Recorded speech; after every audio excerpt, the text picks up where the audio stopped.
For the duration of the presentation, microphones will be muted, and we will unmute them during the Q&A session at the end.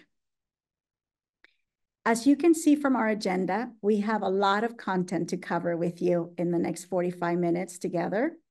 In a moment, I will introduce the members of the CSUSM Title IX DHR implementation team.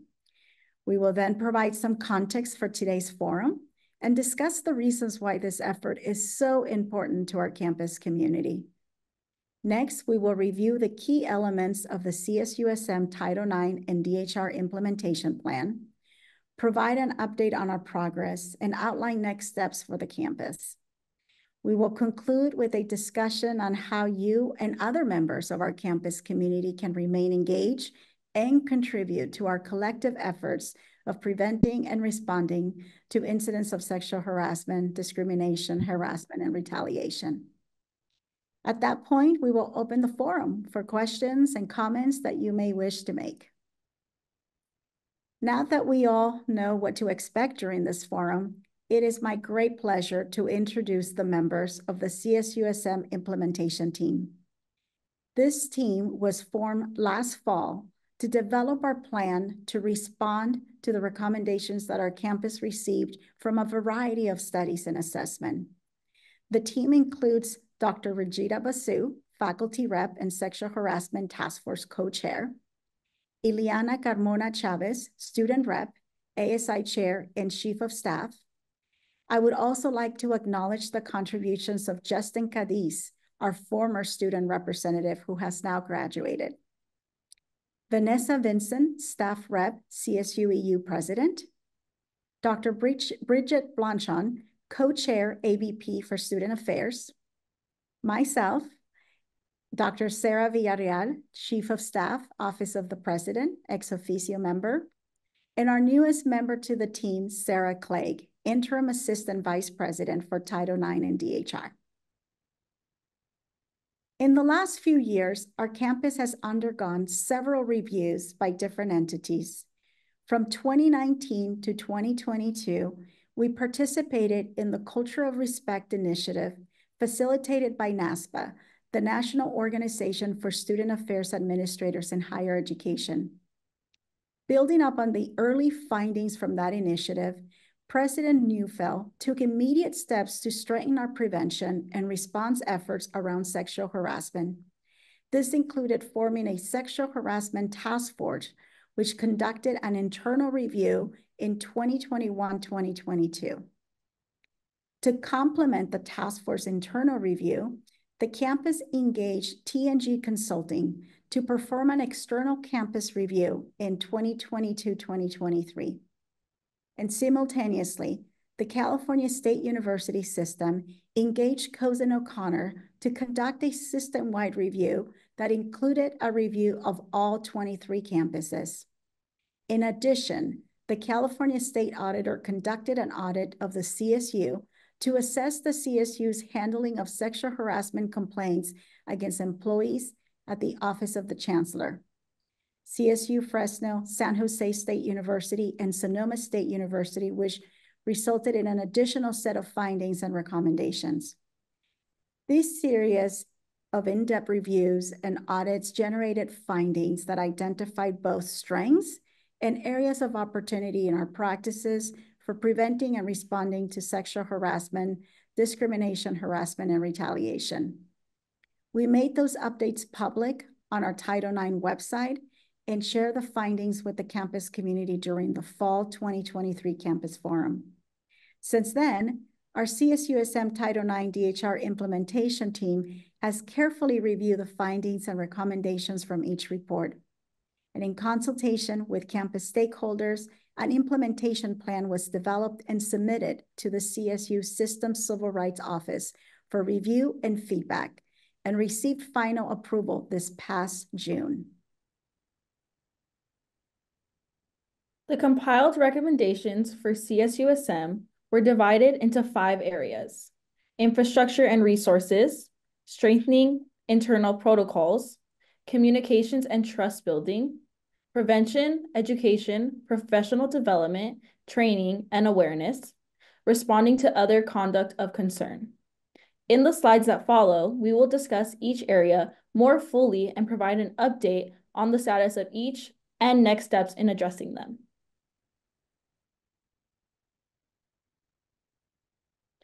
The infrastructure and resource area focuses on personnel, infrastructure, records management, general oversight of Title IX/DHR activities, continuous training for campus leadership and Title IX professionals. To create a robust and comprehensive framework to ensure the well-being of our campus community. To address this recommendation, we map the functions within the Title IX DHR program to ensure that we have sufficient personnel to cover all core functions and to support legally compliant, effective Title IX DHR programs, as well as the essential care side of campus resources. As a result of that functional mapping, we have developed and are working to implement a personnel plan with the following positions and areas of responsibility.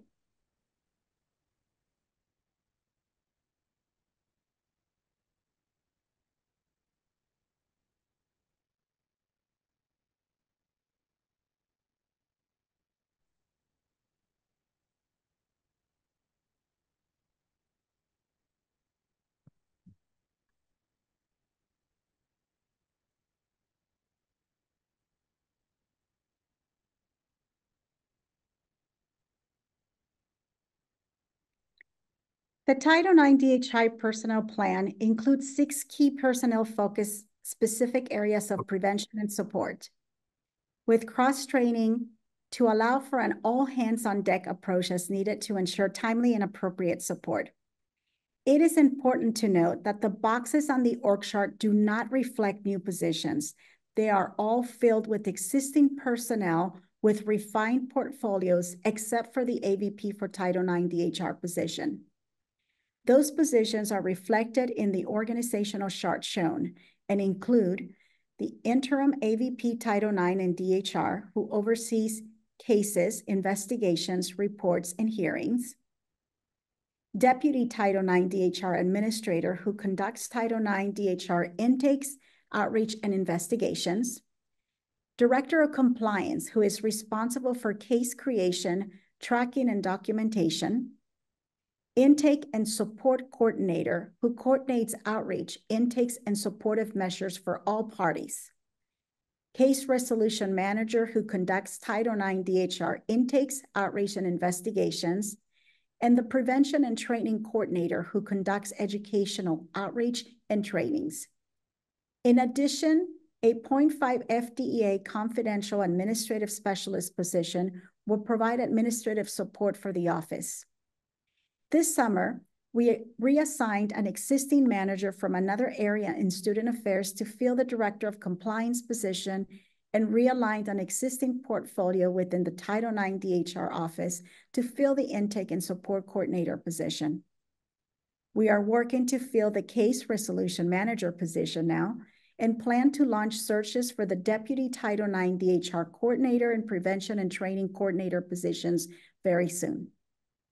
I am especially excited to share that we have successfully filled the Assistant Vice President for Title IX and DHR position on an interim basis. It is my pleasure to introduce Sarah Clegg, who brings a wealth of experience to Title IX and DHR. But first, I want to take this opportunity to thank Dr. Bridget Blanchon. Dr. Blanchon served in the role of Title IX DHR coordinator for our campus for the past 13 years. While in this role, she navigated countless cases and multitude of policies and regulation revisions. Throughout it all, she has approached the position with grace and humility, and with a steady focus on doing all that she can to support our students and the entire campus community. For that and so much more, please join me in thanking Bridget for her long years of leadership and services with the Office of Title IX and DHR. And it is now my pleasure to welcome Sarah Clegg, Interim Assistant Vice President and Title IX DHR Coordinator, who joined our campus in August. Good afternoon, everybody. I'm thrilled to be here and looking forward to meeting so many of you and already seeing some familiar faces So thank you for spending an hour with us today. So I wanted to give you a little bit of history about my professional path and how I got into civil rights work. I have 20 years experience in higher education. The first half of my career, I spent in student affairs and focused my work as a student conduct administrator. And then in the more recent last 10 years, I have transitioned over full-time to working in civil rights, namely Title IX and DHR. I have served in the capacity of a Title IX coordinator and a DHR administrator at Sonoma State University. And most recently, I was at the Chancellor's Office, the CSU Chancellor's Office, as a senior system-wide civil rights director. I've also served as an independent consultant in Title IX and DHR areas and worked in a variety of different institutions across the country. So why did I get into civil rights work? In 2011, there was a national spotlight on sexual harassment on college campuses, and that became even brighter with the national Me Too movement. As at the time, as a student conduct professional, I was frequently handling cases of sexual misconduct between students, and I saw a path to expand my experience and skill set and to addressing civil rights issues, not just for students, but for faculty and staff as well.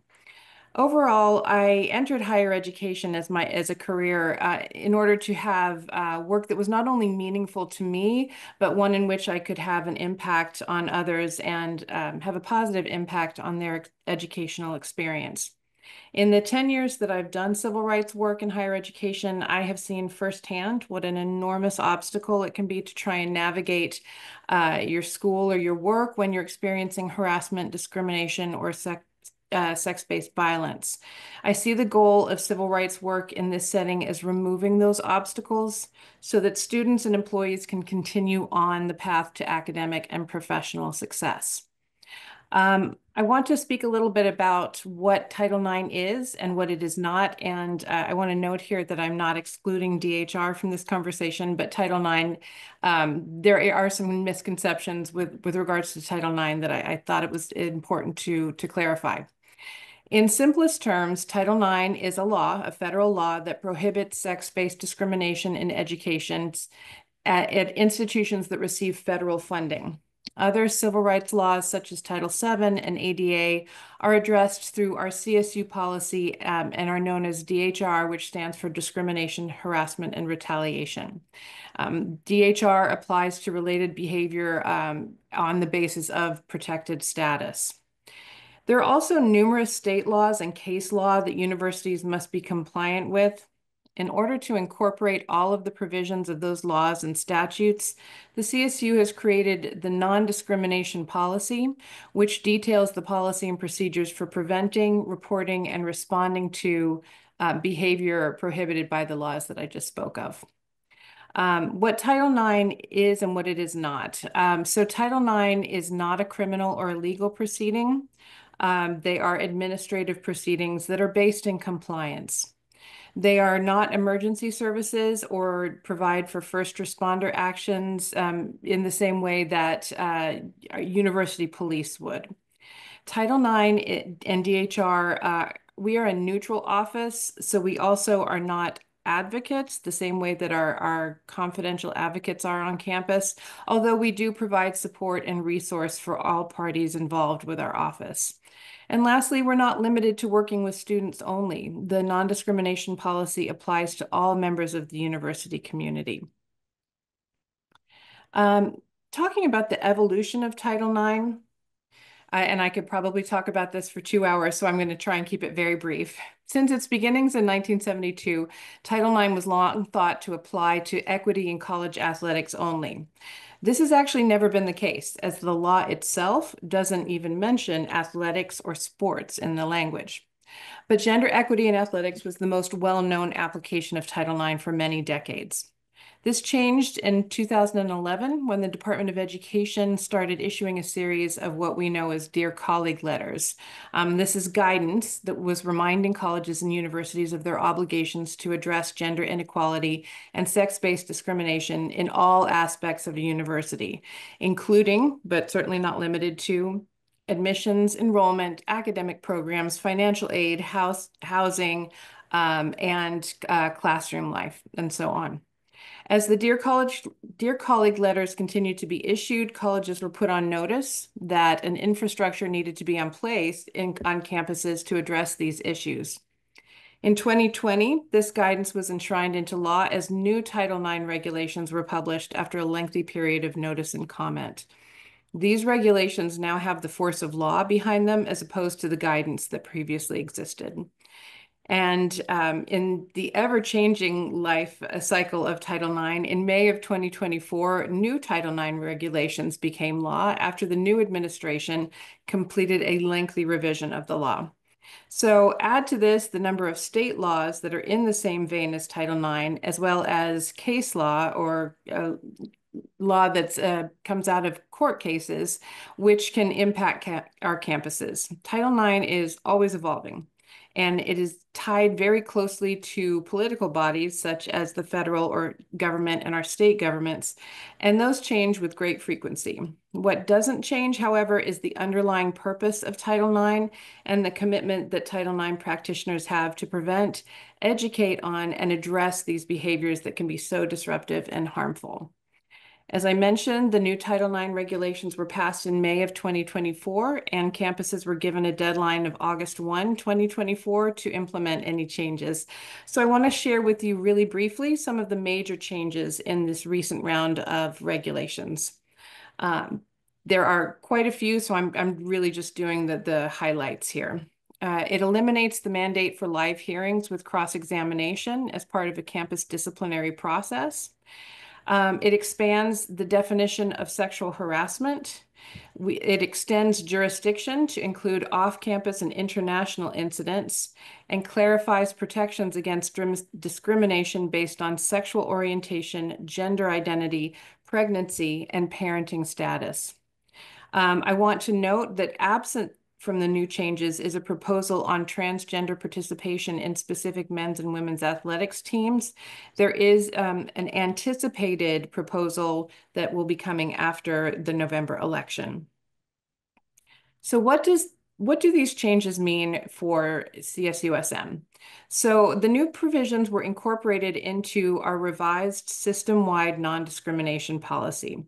At this time, the policy is noted as an interim policy as the Chancellor's Office solicits feedback from campus constituents before becoming the permanent policy. Most of the provisions in the interim policy apply to the work of Title IX practitioners, but some of them do have an impact on the campus community. For instance, increased reports and caseload are expected due to the expanded definitions and jurisdiction. A more trauma-informed approach to resolving matters to help better protect survivors as well as all parties involved in a Title IX resolution.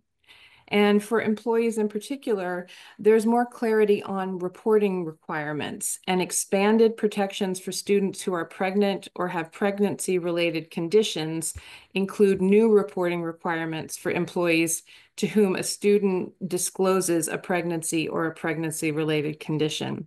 There is much more to come on that topic, and we will be looking to do trainings and distribute material on these new reporting obligations. And finally, I was asked to speak briefly about my goals for the Title IX and DHR office.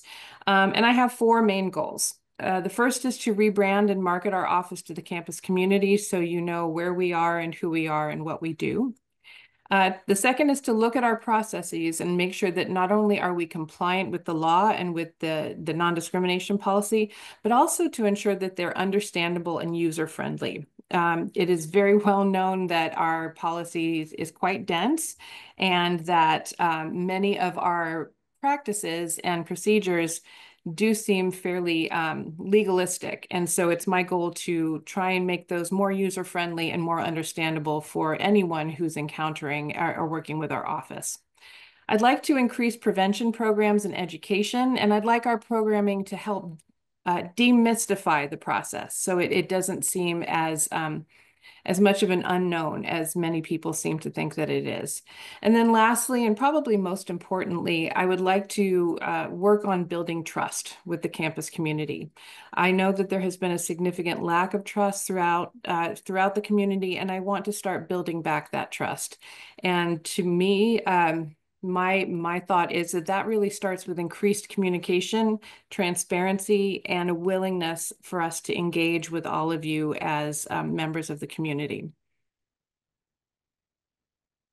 All right. So I want to now move on to talking a little bit about infrastructure. In addition to ensuring sufficient personnel capacities to support this high-functioning program, the other key elements of infrastructure and resources are records management and continuous training for leadership and for our office professionals. To address records management, we have expanded the use of our current case management system known as Maxient. The Maxient platform is used to create, manage, and document cases from start to finish. We have also implemented an internally shared case tracking systems to monitor timelines and ensure that every step of the process moves forward in a timely manner. Additionally, as a recommendation from the Cozen report, there is a pending purchase of a system-wide case management system that is in the works. They're currently reviewing bids for that case management system. All right, and on to the next slide. Continuing to talk about strengthening internal protocols. The next set of recommendations focuses on strengthening in protocols that get across the lifespan of a Title IX or DHR report, from intake to resolution. They also included other key recommendations, such as separating advocacy functions from investigations, developing tools and written processes for effective case management, and strengthening campus collaboration through the creation of a multidisciplinary team model. The expanded use of our case management platform and case tracking systems that were mentioned earlier also address this set of recommendations. The case tracking system was a direct result of a case resolution mapping process in which we identified every step of the process from initial report and intake meeting through to the end of the investigation and case resolution steps. That mapping process allowed us to identify and address issues related to timeliness, conflicts, gaps in communication, and inconsistencies in our processes when addressed against our own standards for performance, as well as our peer institutions. To that end, we've developed several internal protocols, templates, and process checklists that continue to develop, and we will continue to develop more as needs are identified. These efforts have been supported and are supplemented by the CSU System-Wide Civil Rights Office, who have developed a robust inventory of templates and guides for us to ensure consistency across the system and to establish effective practices. For example, a common investigative report template was just provided to our campuses, which will go a long way towards ensuring that our investigative reports are consistently formatted and effective and include all the relevant information needed to guide decision makers and produce equitable outcomes.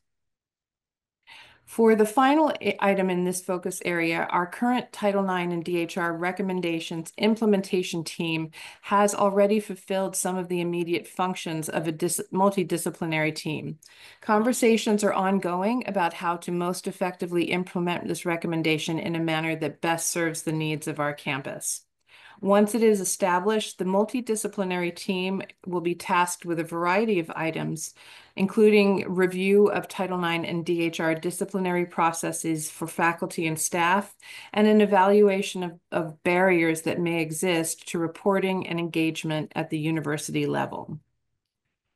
So now I'd like to talk a little bit more about communication and trust building. In addition to our established practices of distributing the notice of non-discrimination and non-discrimination policy each semester and making them readily available on our web pages, this set of recommendations addresses additional action, which includes implementing marketing and website improvements, initiating short and long-term strategic communication plans by which to create a greater awareness of policies and resources related to the programs, establish clear mechanisms to maintain transparency and accountability with the university's internal and external stakeholders, as well as the progress of this implementation team.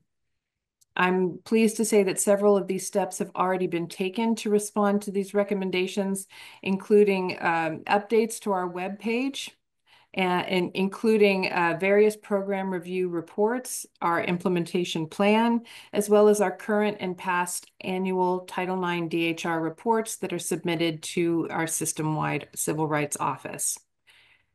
Of course, events like today's forum have been implemented and allow us an opportunity to share our progress with you and gather your feedback.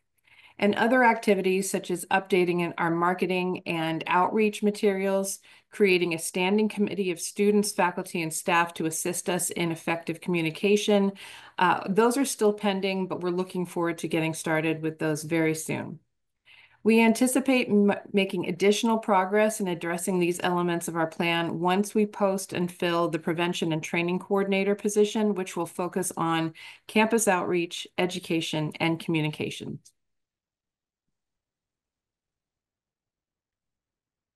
Prevention and education. This set of recommendations focuses on sustained prevention and education programming, training, and professional development, and seeks to cultivate a campus culture characterized by legal adherence and a culture of respect.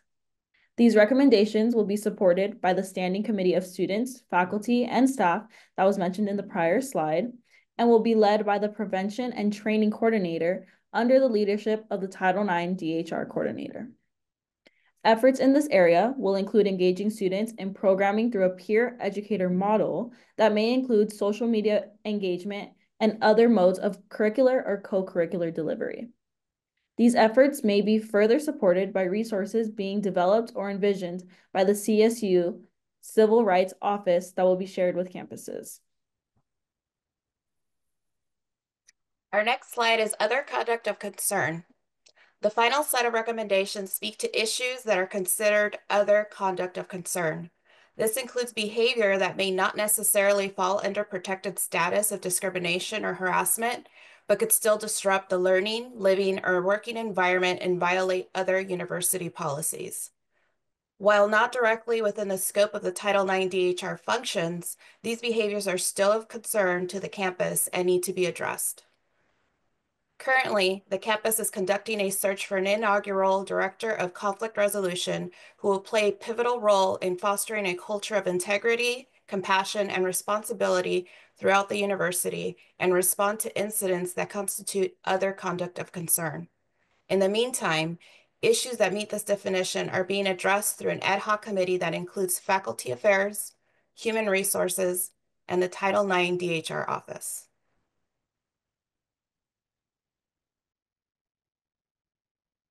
So now we want to pivot and speak about our shared responsibility to implementation continuous improvement. You've heard from the great partners from our implementation team.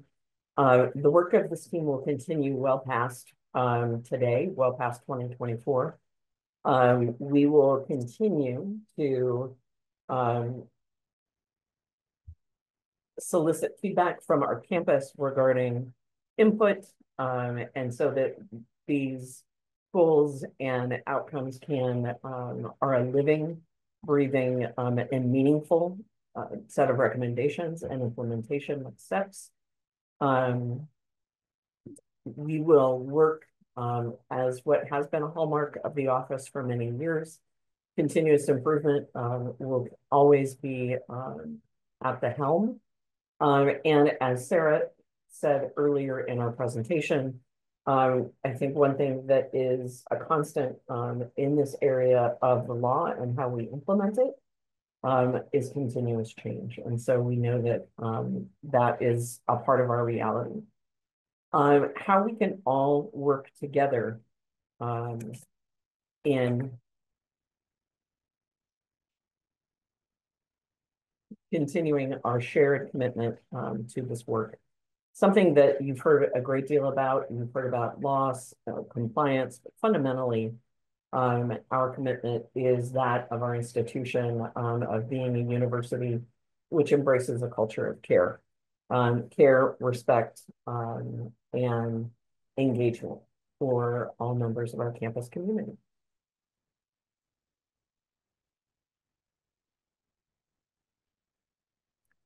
Please join us and help spread the word. We encourage everyone to be a Title IX champion.